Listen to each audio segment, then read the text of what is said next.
Hi friends, good morning. This is Tulasi. Welcome to daily vlogs. మనకి ధనుర్మాసం వస్తుంది కదండి. ప్రతిరోజు కూడా సాయంత్రం పూట, ఉదయం పూట ఇలాగా ముగ్గులు వేసుకొని గొబ్బెమ్మలను అయితే పెట్టుకుంటాం కదా. నేను ఇలా చిన్న చిన్న గొబ్బెమ్మలను అయితే 5 గొబ్బెమ్మల్ని ప్రతిరోజు కూడా ధనుర్మాసంలో చిన్న ముగ్గులు అవి వేసుకొని నాకున్న కొద్ది ప్లేస్లోనే చిన్న చిన్నవి చేసుకుంటానండి. మన వీలును బట్టి మనం పెద్ద పెద్ద స్థలాలు ఉండాలి, అందులో వెళ్ళి చిమ్మి చల్లి ముగ్గు వేసి చెయ్యాలి అనే అవి వచ్చేటప్పటికి అవి వస్తాయండి. మనం ఉన్న ప్లేస్లోనే ఉన్న చోటనే మనం ఇల్లుని కలగా మన సాంప్రదాయాల్ని మన ఆచారాల్ని కొనసాగిస్తూ అయితే మనం ప్రతి పండుగని, ప్రతి ఈ ధనుర్మాసం కానీ కార్తీక మాసం కానీ ప్రతి ఒక్కటి కూడా మనం ఉన్న చోటే వైకుంఠం అన్నమాట. అలాగా ప్రతి చోట కూడా ఇలా ప్రతి ఒక్కరూ కూడా ధనుర్మాసంలో చిన్నదో పెద్దదో ముగ్గు వేసుకొని ఇంటి ముందట ఈ విధంగా మొత్తం ఆవు పేడ తీసుకొచ్చి చిన్న చిన్న గొబ్బెమ్మలు అలా చేసుకొని పెట్టుకొని పసుపు కుంకాలతోటి అవి పెట్టుకోవాలి. ఈ గొబ్బెమ్మలు ఎందుకు పెడతారంటేనండి, పేరెంటాల్ని మనం ఆహ్వానించటానికి ఈ గొబ్బెమ్మలు ముత్తైదువులతో సమానం అన్నమాట. అందుకనేసి ఇలా ప్రతి ఒక్కరూ తమ లోగిళ్ళల్లో, మనం తెలుగు వాళ్ళమైతే ప్రతిరోజు ధనుర్మాసంలో ముగ్గు వేసి గొబ్బెమ్మలు పెట్టుకుంటాము. అదే తమిళ వాళ్ళైతే దీపం పెడతారండి. చిన్న ముగ్గులు వేసేసి వాళ్ళు ముగ్గులో దీపం పెడతారనమాట ఆ నెల రోజులు. తర్వాత వాళ్ళు కృత్తికా దీపం అంటారు కదా, ఆ కృత్తికా దీపం రోజైతే వాళ్ళు పెద్ద పెద్ద ముగ్గులు వేసి దీపం ఉంటాయి కదా, దీపాలన్నీ ముగ్గులో పెడతారనమాట. అక్కడ వాళ్ళకి తమిళనాడులో అరుణాచలంలో పెద్ద దీపం జ్యోతి వెలుగుతుందట. అది ఒక ఇత్తడి పాత్రలో పెద్ద ఒత్తులు వేసి, అది ఎన్నో లక్ష ఒత్తులు ఏమో అండి, నాకు తెలియదు కౌంటింగ్ అయితే సరిగా, వాళ్ళు చెప్తుంటే విన్నానమాట. అలాగ ఒక్కసారి అఖండ జ్యోతిలాగా వెలిగిస్తారట. నేనైతే ప్రతిరోజు ఇలా పీటల ముగ్గులు, మెలికల ముగ్గులు అలా వేసి వాకిళ్ళు వేసుకుంటాను. ఆ తర్వాత ఇలా ముగ్గులు వేసుకుంటానండి. వేసి 5 గొబ్బెమ్మలు అయితే ప్రతిరోజు ఇలా చిన్న చిన్నవి పెట్టేసుకొని ఆ తర్వాత నెక్స్ట్ డే ఆ గొబ్బెమ్మల్ని చిన్న చిన్న పిడకల్లాగా చేసి ధూపం వేసుకుంటాను. తర్వాత మనకి ఇంటి ముందు, గుమ్మం ముందు ముగ్గు అది ఎంత అందంగా ఉంటుందో మన ఆరోగ్యం కూడా చూసుకోవాలి కదా. ముగ్గులు పెద్ద పెద్ద ముగ్గులు కూడా వేస్తుంటారు పూర్వం రోజుల్లో. ఉదయం నుంచి ముగ్గులు ఏ ముగ్గు వేయాలి అనేసి ఒక పేపర్ మీద వేసుకుంటారు. నైట్ టైము కల్లాపాది చల్లేసి పక్కింటి వాళ్ళు అందరూ మాట్లాడుకుంటూ సాయంకాలం అంతా ముగ్గు వేసుకుంటుంటారనమాట. ఉదయాన్నే మంచు చలి ఉంటుంది కదా, అందుకని లేగవలేక అలాగా మనం ఇమ్యూనిటీ కూడా పెంచుకోవటానికి ఏంటంటే ముగ్గు వేయాలన్నా, హెల్తీగా ఉండాలన్నా కూడా బాడీలో ఇమ్యూనిటీ అనేది బాగుండాలండి. మనం హెల్త్ అనేది ముఖ్యంగా లేడీస్కి. అందుకోసం నేనైతే ఈరోజు హెల్తీ డ్రింక్ ఒకటి చూపిస్తాను. దీనికి కావాల్సినవి బాదం, జీడిపప్పు, పిస్తా పప్పు ఇవన్నీ ముందు బాగా డ్రై రోస్ట్ చేసుకున్న తర్వాత పక్కన పెట్టుకోవాలి.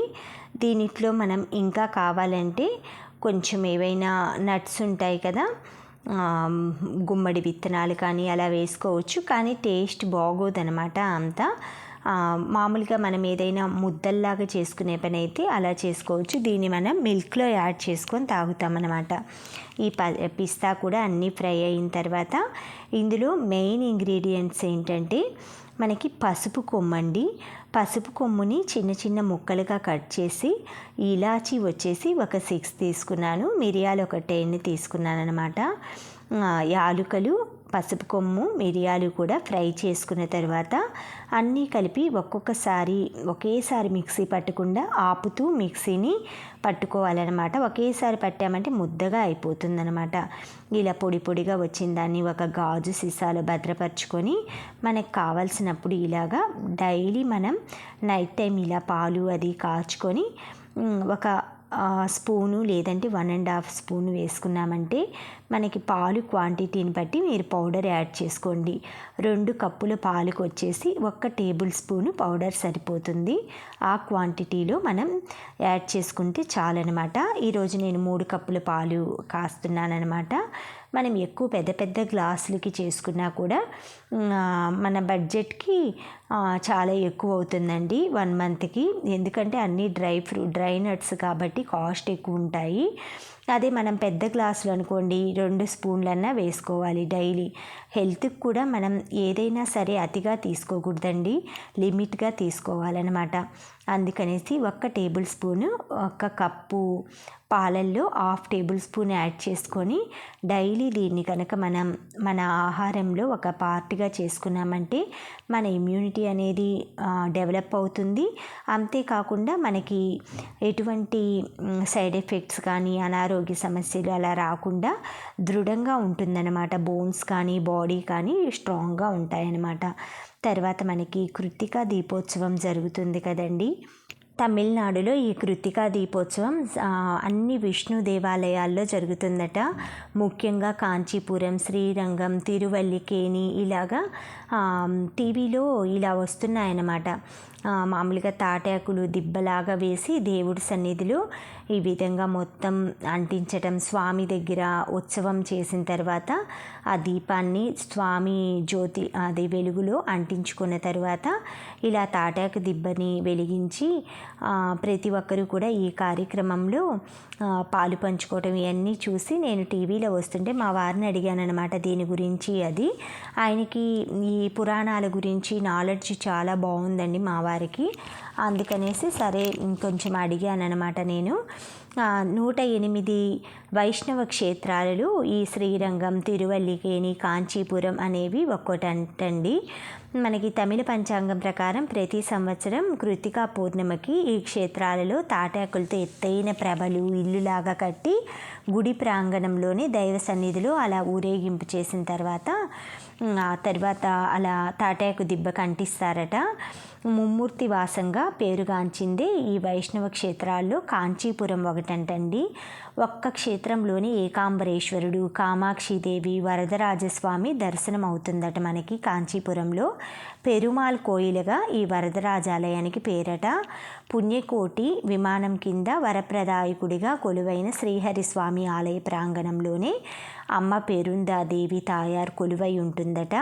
యుక్తే శేష వారాహ పద్మ కుశాక బ్రహ్మక్య తీర్థ సదా సంప్రాప్రభ్యుత పుణ్యకోటి విలయం పత్నిం పెరుందేవి కాం అనేసి ఒక శ్లోకం ఉందంటండి. ఆ శ్లోకం గురించి మా వారు అక్కడ ఫోటో తీసుకున్నారట. అక్కడ రాసుంటాయి కదా అమ్మవారి సన్నిధిలో. ఆయన చెప్తుంటే నేను చిన్న పేపర్ మీద రాసుకొని మీకు చెప్దామనేసి ఇదంతా కూడా మా వారు చెప్పేప్పుడు నేను నోట్ చేసుకున్నాను అనమాట. ఈసారి ఎప్పుడైనా సరే మా వారికి ఏదైనా నా గురించి చెప్పాలి అడగాలి అంటే మీరు అడిగారంటే నేను దాని గురించి చెప్తానన్నమాట. ఎక్కువగా ఆయనకి పురాణాలు వాటి గురించి తెలుసండి. మనకి చెన్నైలో కూడా తిరువల్లికేని అనే ఆలయం ఉందట. అది కూడా ప్రసిద్ధ వైష్ణవ క్షేత్రమట. అందులో శ్రీ పార్థసారథి ఆయన్ని మీసాల కృష్ణుడని కూడా అంటారట. పార్థసారథి స్వామివారు ఆయన ముఖం అంతా మచ్చలతో ఉంటాయట. ముఖం పైన గాయాలయ్యి పురాణాల్లో ఉందంట. ముఖం మీద గాయాలు ఉన్నాయి అనేసి తాళపత్ర గ్రంథాలు ఏవో ఉంటాయి కదా వాటి మీద కూడా పురాణాలు రాస్తుందట. అక్కడ పండితులు వాళ్ళు చెప్తారటండి. అందుకు నిదర్శనం ఇప్పటికి కూడా ఆయన ముఖం మీద చాలా మచ్చలు ఇప్పటికీ అలాగే ఉన్నాయంట. ఆయన రుక్మిణి సత్యభామ సమేతుడిగా పార్థసారథి అనుగ్రహిస్తాడట. ఆ గర్భాలయంలో అయితే సమస్త శ్రీకృష్ణుడి పరివారాలన్నీ ఉంటాయట. లక్ష్మీ స్వరూపిణి రుక్మిణి, అన్న బలరాముడు, కుమారుడు ప్రద్యుమ్నుడు, మనవడు అనిరుద్ధుడు, మిత్రుడు సాత్యకి. మనకి శ్రీకృష్ణుడు మిత్రుడు అనేసరికి కుచేలుడు అటుకులు అవి ఇస్తారు కదండి, ఆయనే అనుకుంటాం.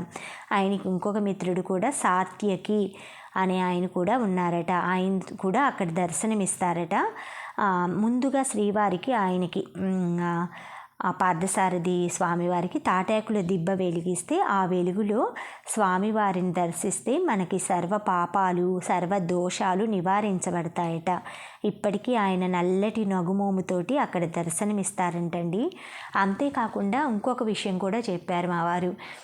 దర్శనాలకి అలా సౌత్ ఇండియా వెళ్ళారు కదండి, దర్శనాలన్నీ చేసుకోవటానికి. అలా వెళ్ళినప్పుడు తమిళియన్స్ ఫ్రీ టికెట్లోనే ఉంటారంటండి ఎక్కువ.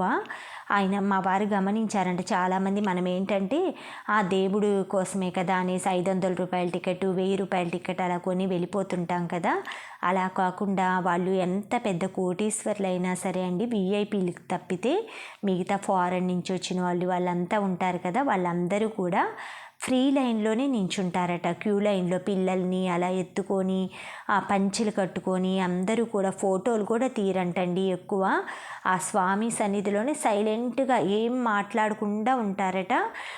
అందులో ఫ్రీ లైన్లో ఉంటారట. ఎందుకు అని అంటే వాళ్ళు ఎక్కువసేపు ఆ దేవాలయ సన్నిధిలో గడుపుతున్నాము అన్న ఫీలింగ్ రావటానికి ఆ ఫ్రీ లైన్లోనే దర్శనం చేస్తారంటండి. నాకు అప్పుడు అనిపించిందనమాట, నేను కూడా ఎక్కువ ఏదైనా ఒక దేవాలయం అలా వెళ్ళినప్పుడు ఎందుకు అంత మనీ 500 టికెట్ అలా అనేసి, మా వారు ఏంటంటే తొందరగా దర్శనం అవుతుంది కదా, పిల్లలు అది ఉన్నారని చిన్నప్పటి నుంచి ఏదైనా మనీ కట్టి తీసుకెళ్తుంటారనమాట.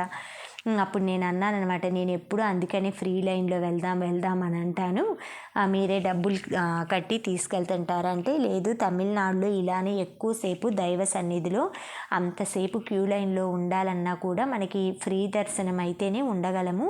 నార్మల్ దర్శనం డబ్బులు కట్టి వెళ్ళేదైతే వెంటనే దర్శనం అవుతుంది కదా, ఇంకా స్వామి దగ్గర అంతసేపు గడిపినట్లు ఉండదు కదా. అప్పుడు నాకు ఆ ఐడియా వచ్చిందనమాట. నెక్స్ట్ టైం మనం కూడా అలానే చేద్దామన్నారు. ఇలా మేము ఈ నైట్ కృతికా దీపం అది చూసుకుంటూ ఈ టాపిక్ అంతా చర్చించుకున్నామండి. Thank you friends, thank you for watching, thank you for valuable time. Have a safe day. Please like, share, subscribe my channel Tulasi vibes.